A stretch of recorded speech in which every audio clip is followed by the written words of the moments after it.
नमस्कार मित्रांनो, आज या मालिकेमध्ये आपलं स्वागत आहे. सारंग म्हणतो, आई मला अटक करेल असं होणारच नाही. मला अटक करण्यामागे आईचा हात नव्हता. राजकुमार म्हणतो, एवढं कॉन्फिडन्सली कसं सांगू शकतोय सारंग तू? कारण आईने मला जर अटक करवली असती तर ती स्वतः मला सोडायला आलीच नसती. जामीन सुद्धा तिनेच आणलाय. त्यामुळे मला सगळं माहिती आहे रे राजकुमार दादा. वेगळा सूत्रधार कोणीतरी आहे. मी जेव्हा गुरुकुलमध्ये पोहोचलो तिथे एकच हवालदार होता. अगदी 5च मिनिटात अख्खीची अख्खी टीम आली आणि मला अरेस्ट करून घेऊन गेली. कोणीतरी परफेक्ट टिप दिल्याशिवाय पोलीस कसे आले? वेगळंच काहीतरी राजकारण चाललंय. आणि कसं आहे ना राजकुमार दादा, मी जरी लहान असलो ना तरी राजकारण चांगलंच कळतं रे. राजकारणातले डावपेच सगळंच कळतं मला. राजकुमार आता हसायला लागलेला असतो. कसं आहे ना सारंग, तू खरंच लहान आहे वयाने आणि तू हे कबूल केलं, बरं झालं. कसं आहे ना, राजकारण जरी आम्ही खेळत असलो तरी राजकुमार, तुला जे सांगतोय त्यावर विश्वास ठेव. राजकारणामागचा खरा सूत्रधार कोणीतरी वेगळाच आहे. तो मास्टर माइंड असा आहे की तो दिसतो पण आणि दिसत सुद्धा नाही. तुला काय म्हणायचं जरा स्पष्ट बोलतो का? खरं तर सगळं काही सूत्रधार आहे तो फक्त आणि फक्त तिलोत्तमा मेहेंदळे. तिलोत्तमा मेहेंदळेने सगळं राजकारण सुरू केलं आणि पडद्यामागे सुद्धा तीच राहतीये. तिनेच मला सांगितलं होतं की गुरुकुल उद्ध्वस्त करायचं. खरं तर गुरुकुलचा नाद मी पहिले पकडला होता, पण जेव्हा मला सांगितलं की याचा नाद करायचा नाही, विषय सोडून दे, मी विषय सोडला होता. नंतर माझ्याकडे आई आली आणि हे गुरुकुल उद्ध्वस्त केल्याशिवाय शांत बसायचं नाही राजकुमार, असं तिने मला आदेश दिला. मी तुझ्या पाठीशी आहे, तू फक्त लढ, बाकी काय होईल मी हँडल करते, असं आई म्हणाल्यामुळे मला तिचा शब्द म्हण किंवा माझी मजबुरी, तिने सांगितलेलं मला ऐकायला लागते आणि म्हणून मी त्या गुरुकुलच्या मागे लागलोय. तुझा विश्वास असू दे सारंग किंवा नसू दे, पण खरा सूत्रधार तिलोत्तमा मेहेंदळे हे लक्षात घे. माझी रूपम कॉस्मेटिक मध्ये काय लायकी आहे, काय जागा आहे, मागच्या वेळेला तू सांगितलं होतं सारंग, बरोबर? आणि ते माझं चांगलंच लक्षात आहे. रूपम कॉस्मेटिक मध्ये मी फक्त फाउंडर मेंबर आहे हे तुम्हाला सांगितलं आणि मला पटलं, मी ऐकलं आणि ते समजून सुद्धा घेतलं. पण आई जेव्हा मला फोर्स करते एखादी गोष्ट कर, मग ती गोष्ट मला करायला लागते. तिच्या शब्दाच्या पुढे मला जायला लागत. कसं आहे माहितीये का, आईचा एक मुलगा तिचं अजिबात काही ऐकत नाही आणि आईचा दुसरा मुलगा तिचा शब्दच पडू देत नाही. हा फरक आहे. ते सांगितलेल्या आदेशाचं मी पालन केलं, बाकी मला काही एक माहिती नाही. सारंगच्या मनामध्ये तिलोत्तमाविषयी विष पेरलेलं असतं राजकुमारने आणि स्वतः सगळं करून सवरून सुद्धा नामानिराळा झालेलं असतो. आता सगळं राजकुमारचं म्हणणं ऐकून घेतो आणि निघून गेलेलं असतं. भांडत राहा एकमेकांशी, याचा मलाच फायदा होणार आहे. सारंग निघून गेल्यावर राजकुमार बोलत असतो, ज्या कामात ढवळाढवळ करू नको, बाकी तुला काय करायचंय ना बाबा कर, मला काय देणं घेणं नाही. हे परिणाम वाईट होतील, खरंच वाईट होतील सारंग. माझ्या कामाचा ढवळाढवळ केली तर परिणाम वाईट होतील. इकडे आता अबीर जो असतो तो जगन्नाथला खूप त्रास देत असतो. अशी कोणती कंपनी येते रूपम कॉस्मेटिक जी आपल्या गुरुकुलला सील लावले आणि तिचा आणि आपला काय संबंध आहे? अबीर आता हट्ट पकडलेला असतो आणि जगन्नाथला सारखा एकच प्रश्न विचारत असतो. जगन्नाथ म्हणतात, जरा शांत बस ना अबीर. अबीर म्हणतो, जोपर्यंत माझ्या प्रश्नाचं उत्तर देत नाही तोपर्यंत मी काय शांत बसत नसतो. ऑफिसमध्ये जाऊन विचारू की त्यांनी असं का केलं, चला की आजोबा. जगन्नाथ म्हणतात, शांत हो ना बाळा, मी करतोय ना प्रयत्न, होईल सगळं व्यवस्थित. ती जागा माझ्या नावावर केली म्हणजे मी मालक आहे ना त्या जागा. मालक आहे, मग माझ्या परवानगी शिवाय त्या जागेला सीलच कसं लावलं? एवढाचा अबीर एवढे प्रश्न विचारत असतो. काहीतरी करू शकता आजोबा, करा बरं काहीतरी. मालक तुम्हीच आहे, त्याबद्दल काही वादच नाही. पण तुमच्याच नावावर आहे अबीर शेठ, ठाणात ना. पॉवर ऑफ अटर्नी तुमच्या आई साहेबांच्या नावावर आहे, तुमच्याच नावावर आहे. डोंट वरी अबीर शेठ. आलेली असते. सावली म्हणते, अबीर आजोबांना त्रास देऊ नको, जरा शांत बस. शांत हो, मी माझ्या गुरुकुलला कोणीतरी सील लावलंय आणि तू मला म्हणतेय शांत हो. शांत बसून काय होणार? बंद झालं, मला ओवीला भेटता येणार नाही आणि तू म्हणते की शांत बस, बाबांना भेटता येणार नाही आणि शांत बस काय सांगतेस? यासाठी गुरुकुलचं सील तोडतात. हे सील तोडून जेलमध्ये गेले, आपल्यासाठी एवढी मोठी रिस्क घेतली आणि तू साधी थँक्यू सुद्धा बोलली नाहीस. कशी आहेस ग तू आई? काय चाललंय रे अबीर? शांत बसतोस का? त्यांना म्हणत होते ना मी तोडू नका, ऐकलं का त्यांनी? नाही, स्वतःच्या मनाचंच केलं म्हणून तर हे सगळं झालंय ना. ते ऐकतात का कधी कोणाचं? चुकीचं बोलतीये तू, चुकीचं बोलती. जगन्नाथ आता बोलायला लागलेले असतात, सावली त्या संकटात स्वतःचं नुकसान करून संकटात मदत केली आपल्याला, त्याच्याविषयी चुकीचं बोलतीस सावली. त्याबद्दल कृतज्ञता असायला हवी. राग नाही या सावली, तू राग करतीयस. मला माहिती गुरुकुल बंद झाला या गोष्टीचा सगळ्यात जास्त त्रास तुलाच झाला असता, पण ओवीच्या बाबाने या सगळ्या याच्यात आपल्याला मदत केली ना. त्यांच्या घरी जाऊन त्यांना थँक्यू बोलू ना प्लीज. तिथे जायची गरज नाही अजिबात. त्यांना फोनवर सुद्धा थँक्यू म्हणूच शकतोय.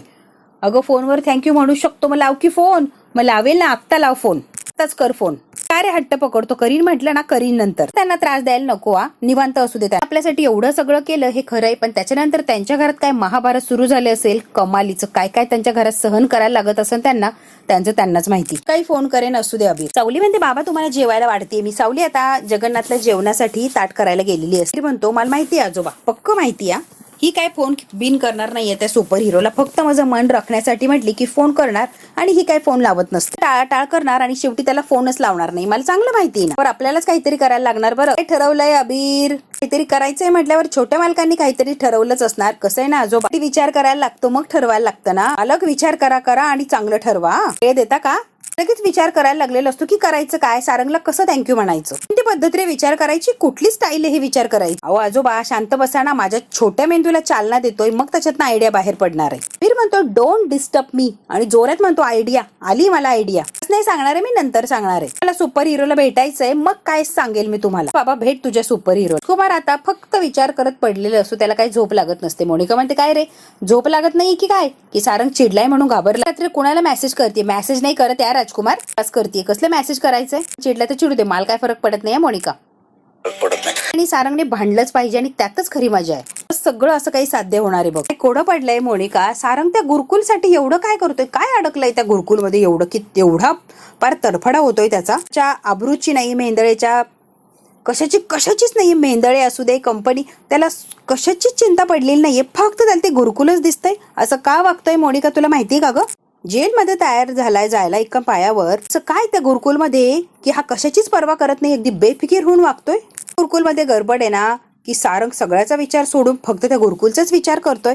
आता हा राजकुमार योग्य दिशेने विचार करायला लागलेला असतो की गुरुकुलमध्ये एवढं काय की सारंग जगाचीच पर्वा करत नाहीये. तेव्हा याला शंका आलेली दिसते. आता मोनिका घाबरलेली असते. राजकुमार या स्पीडने जर विचार करत असेल तर सावलीपर्यंत पोहोचायला याला वेळ लागणार नाहीये. आता मोनिकाचं धाबं आणलेलं असतं, ती घाबरलेली असते खूप. त्यातून हे सगळं काढून टाकायला पाहिजे. एवढं कोडं पडण्यासारखं काही विशेष नाही आहे. राजकुमार नको तो विचार करायला जाऊ नको. गुरुकुलमध्ये गाण्याच्या क्लासला त्याच्या पोरीचा क्लास बंद होऊ नये यासाठी धडपडतोय. त्याचा आटापिटा सुरू असेल, दुसरं काय.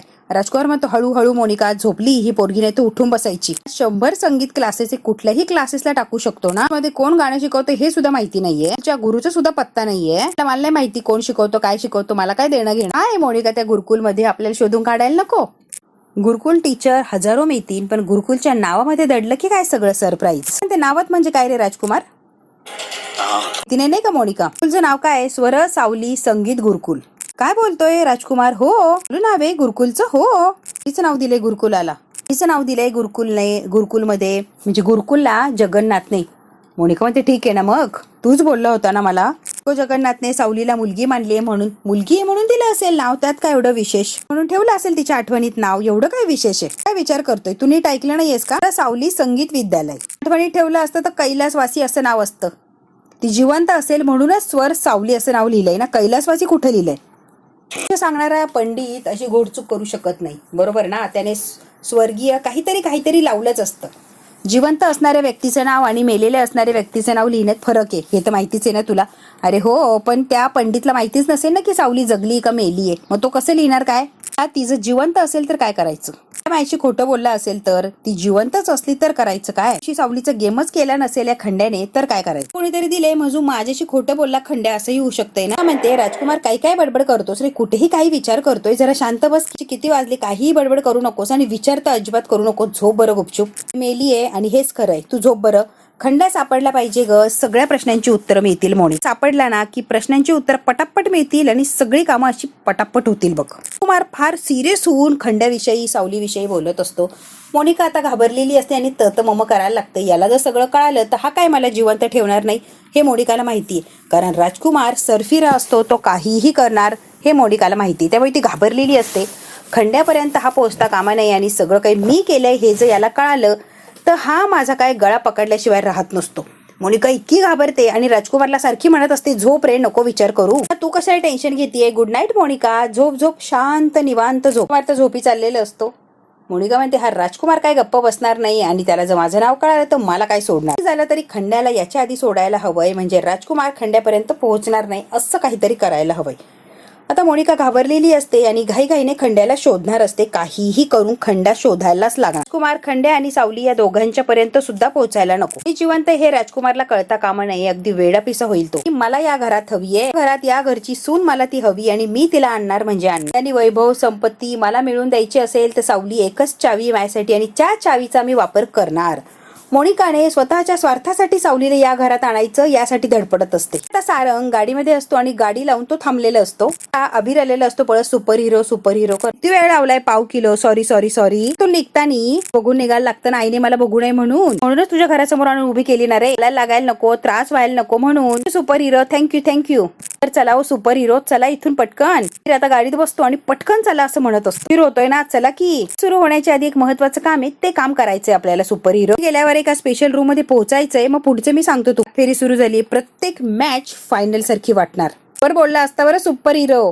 आता अभिर आणि सारंग काय त्या मॅच विषयी गप्पा मारत असतो. वरी सुपर हिरो वेळेत पोहोचणार म्हणजे पोहोचणार, बरोबर ना? पोहोचणार की नाही? सारंग म्हणतो हो बाबा पोहोचणार आपण, चल. लहानपणापासून माझी एक अंधश्रद्धा आहे बरं का.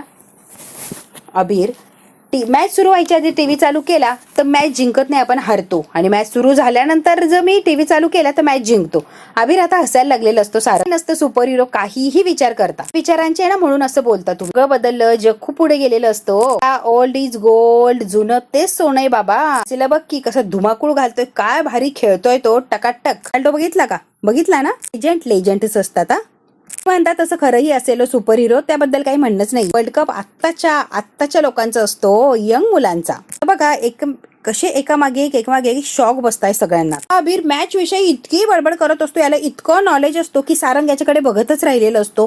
सगळ्या गोष्टींची माहिती असती या अभिरला. बघूयात मॅचला लवकर पोहोचायचं सोडून जागेवरच गप्पा मारत थांबलेले असतात. ते काय लवकर पोहोचत नसतात. मोठ्या स्पर्धांमध्ये मोठ्या खेळाडूंचा बेस्ट गेम बाहेर येत असतो, त्यामुळे अजून ते बेस्ट आहे ते सगळ्यांना कळतं. याला स्टार जन्माला येतात, बरोबर ना? अभिर वा हुशार असतो की मी, म्हणून तो बोलतो ना बरोबर. कप संपल्यावरच बघूया कोण बरोबर आणि कोण चूक. लवकर, उशीर होतोय सुपर हिरो. स्टार्ट करत चला की. बॉल एक्सपर्ट करू नका, आपल्याला उशीर होत नसतो. वेळेत पोहोचू, डोंट वरी. बेल्ट लावा, मग आपण फास्ट निघूया. लवकर चौथा गेअर टाका बरं डायरेक्ट. त्या दिवशी आता अभिरला शाळेत जायचं असतं. सावली त्याला तयार करते. तो रडत असतो तयार होताना, मला नाही जायचंय शाळेत, मला नाही जायचंय. सावली त्याचं काहीच ऐकत नाही आणि जबरदस्तीने त्याला तयार करत. शाळा, नवीन लोक, नवीन जागा, सगळंच नवीन. जायचंय मला, का तू त्रास देतीये? नाही म्हटलं ना तुला, मला नाही जायचंय. नाटकं करायची नाही, आवरायचं आणि गुपचूप निघायचंय. म्हणतो शाळेचा पहिला दिवस, उलट शाळेत मजा येत असते रे पहिल्या दिवशी. नवीन गोष्टी शिकायला मिळणार. बघतो आता खेळ खेळायला मिळतात, नवीन मित्र मिळतात, नवीन गोष्टींची माहिती होते. व्यंकटेश आता त्याला जरा शाळेत जाण्यासाठी प्रिपेअर करत असतो. स्कूल बंद झाले, आता मला कोणीच मित्रमैत्रीण भेटणार नाही, सगळे निघून गेले. सावली म्हणते अरे वेडा आहेस का अभिर? गुरुकुल बंद झाले, कायमचं थोडी बंद झाले, परत सुरू होणारच की. परत तुला सगळे मित्रमैत्रीण मिळणार, तू कशाला काळजी करतोय? शाळेतले नवीन मित्र सुद्धा ऍड होतील ना त्यात, मग अजून मित्र होतील तुझे, मग छान वाटणार की नाही? सगळ्यांना घेऊन गुरुकुलमध्ये जायचंय की नाही? आता कुठे अभिरचा मूड छान झालेला असतो. काही मी हा विचारच केला नाही ग. आता छान असं तयार झालेलं असतो आणि इकडे ओवी सुद्धा तयार झालेली असते, कारण ओवीचा सुद्धा शाळेचा पहिला दिवस असतो. छान अशी तयार झालेली असते, रडत नसते, काय नसते. अभिरचीच तिकडे रडारड चालू झालेली असते. आता ओवीला तयार करत असतो. फिट्ट नको बांधू. नाही ग बाई, नाही बांधते फिट्ट. टीचरांना माझं आजच नाव सांगणार. कशासाठी ग ओवी? गाण्याच्या प्रार्थनासाठी. मी म्हणणार प्रार्थना गाण्यासाठी, असं म्हणायचं असतं ग वेडे. सांग तू गाणं शिकतेस म्हणून. अमृता आलेली असते तिचे टिफिन वगैरे घेऊन. एखादं गाणं गाऊन पण दाखव, म्हणजे तुला प्रार्थना म्हणण्यासाठी ते चान्स देते. आवाज ऐकला की ते नाही म्हणणारच नाही. टीचरांना गाणं गाऊन दाखवणार म्हणजे दाखवणारच. इकडे आता सावलीने अभिरसाठी पराठा दिलेला असतो आणि शाळेचा पहिला दिवस असतो म्हणून हे सगळेच जाणार असतात. सावली, व्यंकटेश, जगन्नाथ. पहिला दिवस म्हणून अभिरला सोडवण्यासाठी तिघेही चाललेले असतात. तो ओवी जर माझ्या शाळेत असेल तर किती मज्जा येईल ना. बेंचवर बसू आम्ही, खरंच भारी वाटेल. तो स्वप्नानंतर बघा. व्यंकटेश म्हणतो अभिरला स्वप्नानंतर बघा, आधी चला उशीर होतोय. काका आजोबा चाले नाही ना अजून, कधीच्या गाडीत जाऊन बसले, तुझंच चाललंय किती वेळेच. आता ओरडा खायला लागणार. घे रे आणि शूज घालायला विसरू नकोस. ती सुद्धा निघालेली असते अभिरला शाळेत सोडवायला. इकडे आता ओवी तयार होत असते, अमृता तिला तयार करत असते, काही सारंगने तिला तयार केलेलं असतं. पण ते अभिर जर माझ्या स्कूलमध्ये असला तर किती मज्जा येणार ना. रोज भेट होणार. तसंही गुरुकुल बंदच पडलंय ना. स्कूलमध्ये गप्पा मारू, गेम खेळू, एकाच बेंचवर बसू, खरंच धम्माल येणार आहे. म्हणतो वेळ मिळाला तर अभ्यास करा, जबरदस्ती नाहीये बाळा. ती म्हणते हो बाबा. लागलेली असते बदमाश. उशीर झालाय, चला. इकडे शुभ्रा सुद्धा स्कूलमध्ये चाललेली असते, तिला सुद्धा तयार केलेलं असतं. माझा स्कूलचा पहिला दिवस आहे ना. डॅडा मला सोडायला येणार? हो येणार आहे बाळा. मला जरा शांत उभी राहा की शुभ्रा. त्याला फोन आलेला असतो, शुभ्राला तिने तयार केलेलं असतं. घालून घे बरं चल. आता एका माणसाला कामाला लावलेलं असतं मोनिकाने, त्याने बरोबर खंड्याचा तपास लावलेला असतो. विक्रमगडच्या एका सरकारी हॉस्पिटलमध्ये खंड्या ऍडमिट आहे. मोनिका म्हणते काय? हो त्याचा जबरदस्त ऍक्सिडेंट झाला. येते मी, तू फक्त लक्ष ठेव, कुठे जाणार नाही, मी येते त्याच्याकडे. तर म्हणते राजकुमार तिकडे पोहोचायच्या आधी मला पोहोचायला लागणार आहे, काहीही करून मला आधी पोहोचायचंय. राजकुमार आलेलं असतं फोनवर बोलत. नक्की ना रे? खबर मिळाली ती पक्की का? तोच आहे का? म्हणजे राजकुमार सुद्धा खंड्याचा तपास लावत असतो आणि राजकुमारच्या माणसाने सुद्धा खंड्याला शोधलेलं असतं. बघ रे, खंड्याचे का म्हणून पोचतो, लगेच पोहोचतोय मी. बरं म्हणतो मोनिका, काम फिनिश. फोन लागत नव्हता ना आपल्या खंड्याचा, कुठे ते कळलं काय?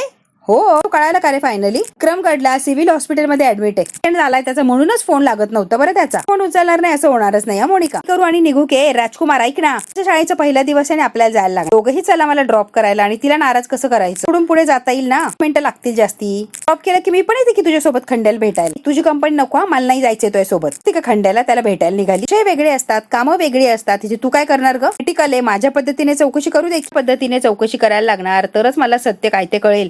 क्रिटिकल आहे, गचकायच्या आधी जाऊ दे मला तिथे. ना आता सावली जिवंत आहे का मेलेली हेच कळणार नाही. त्यामुळे मला तिथे लवकरात लवकर पोहोचायचंय. मोनिका तूच नको माझ्या बरोबर, तू जा शुभ्राला सोडवायला, मी येत नसतो. कुमार ऐकत नाही आणि मोनिकाला न घेता एकटाच निघालेला असतो खंड्याला भेटायला. इतका राग येतो, आता काय करू? हा माझ्या आधी तिथे पोहोचणार. आधी खंड्यापर्यंत पोहोचला आणि त्या भिकारड्या खंड्याने तोंड उघडलं तर काय करू? मूल आहे ते कुणाकडे, मला कसं कळणार? राजकुमारला कळतं का म्हणे, काहीतरी करायला लागणार. करून राजकुमारच्या आधीच मला पोहोचायला बघ का होईना, मला तिथपर्यंत जायलाच हवं. आलेली असते, मम्मा लवकर चल ना, लेट होते. आणि डॅडा कुठे आहे? तो दिसत नाहीये.